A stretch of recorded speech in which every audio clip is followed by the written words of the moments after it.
Баршаңызға сәлем. Бүгін сіздермен банканы еш стерилдемей, тез әрі оңай дайындалатын компоттың дайындалу түрімен бөлісетін боламын. Видеоны соңына дейін қарап, менімен бірге болыңыздар. Өте құнды ақпараттармен бөлісемін. Мұқият тыңдауларыңызды сұраймын. Егер видео ұнаса, менің каналыма тіркеліп қоюды да ұмытпаңыздар, және менің YouTube каналымнан кез келген өзіңізге қажетті рецепттерді үйрене алатын боласыздар. Қандай да жеміс алсаңыз, жуып аламыз міндетті түрде, және үстіне 1 шай қасық уксус, 1 шай қасық содамен жақсылап жуып алсаңыз да барлық шаң тозаңы кетіп тазарып шығатын болады. Одан соң қажетті банкамыздың үстіне ыстық қайнап тұрған суымызды құйып, іші буланғанға дейін бізде банкаларымызды қойып қоямыз, және бетіне ыстық сумен стерилдеп алған қақпақтарымызды жауып қоямыз міндетті түрде.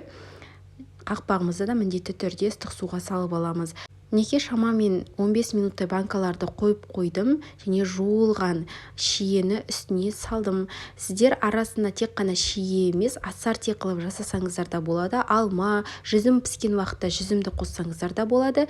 Және де қантты көптеу деп ойламаңыздар. Егер банканы ашқан уақытта компот сәл тәттілеу болса, арасына ыстық суды құйып іше берсеңіздер де болады, оның ешқандай зияны жоқ. Одан соң үстіне міндетті түрде қайнап тұрған ыстық суымызды құятын боламыз. Міндетті түрде су қайнап тұрған болуы қажет, және қалауларыңызша үстіне мята, яғни жалбызды қоссаңыздар болады. Және де мен арасына 1 тілім лимонды ортасынан кесіп 2 бөлікке бөліп салып жібердім. Ешқандай түсі бұзылмайды лимоннан.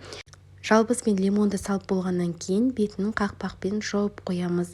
Одан соң бетін арнайы закрывашка дейді, яғни жапқышымен жақсылап шетіне су ақпайтындай қылып жауып аламыз.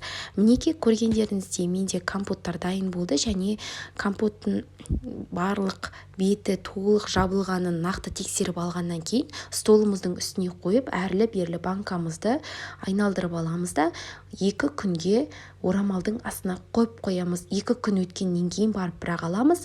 Мінеке көргендеріңіздей менде банка 2 күн тұрды. 2 күн өткеннен кейін түсі қызарып, қып-қызыл болып өңі кірген. Сіздерде де дәл осылай шығады, ешқандай атылмайды, және дәмі де өте керемет болып шығады.